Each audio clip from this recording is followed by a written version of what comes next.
और खबर ये है कि ईरान ने अपने पहाड़ों पर तैनात कर दी है फतेह 2 मिसाइल। देखिए जिस तरह की खबरें आई पिछले चंद दिनों के अंदर, और ऐसा माना जा रहा था कि कभी भी जो है अमेरिका की तरफ से हमला हो सकता है। इसी बीच ये तस्वीरें आई जो आपने भी देखी होगी, हमने वीडियो बना के आपको दिखाया था कि ईरान ने अपनी मिसाइल सिटीज से कई मिसाइलें निकाली और वो जो है अलग अलग पोजीशन पे तैनात की गई, जिसको लेकर ये कहा गया था कि करीब 2000 मिसाइल्स जो हैं वो मिसाइल सिटी से निकाल के ईरान ने तैनात कर दी हैं नई पोजीशंस पे। इस तरह की खबरें आई। ईरान ने भी इसको कंफर्म किया कि हाँ, हमने नई मिसाइल्स अपनी तैनात कर दी हैं और कई मिसाइल ऐसी हैं जो पहली बार जो है लॉन्च पैड तक पहुंचाई गई है।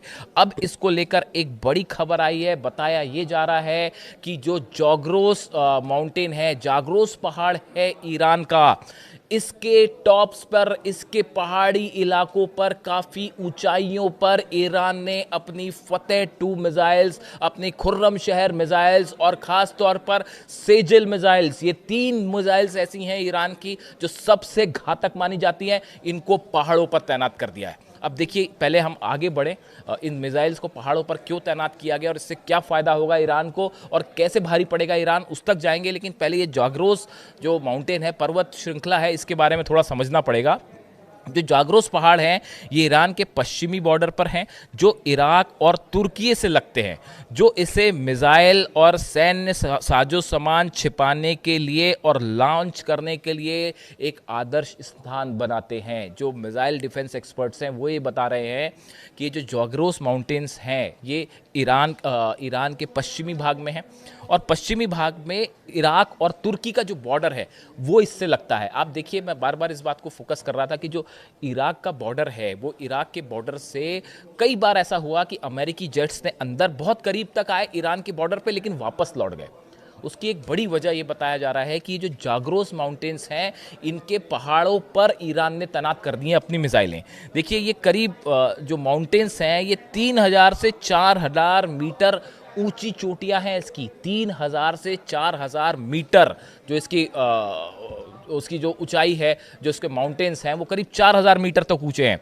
और सबसे खास बात यह है कि इस पर अगर आप मिसाइल्स को तैनात कर दें, लॉन्च पैड्स पे अगर यहाँ लॉन्च पैड बना के मिसाइल्स तैनात कर दें, तो सामने वाला देश कभी पता ही नहीं लगा पाएगा कि मिसाइल्स कहाँ से फायर हुई।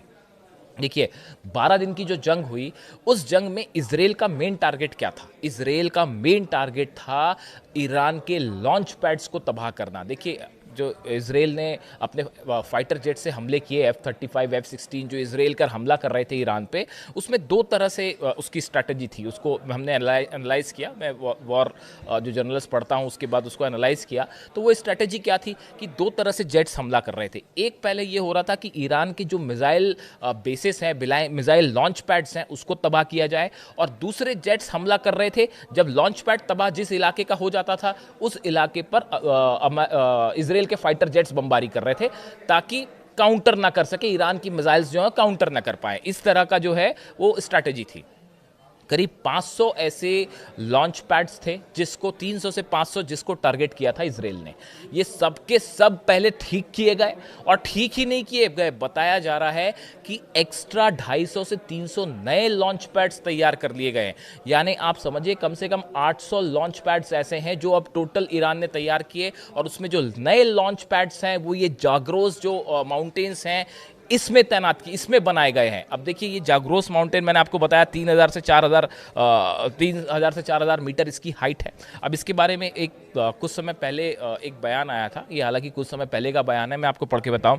The Islamic revolutionary guard corps has built extensive missile cities deep underground to survive air strikes. ये जो जाग्रोस माउंटेन्स हैं इसके नीचे ही ईरान ने अपनी कई मिसाइल सिटीज बना रखी है।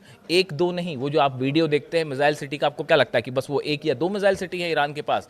इस जाग्रोस माउंटेन श्रृंखला के नीचे, इन माउंटेन्स के नीचे कई मिसाइल सिटीज हैं जिसमें कई इलाकों में अपनी मिसाइल्स हैं।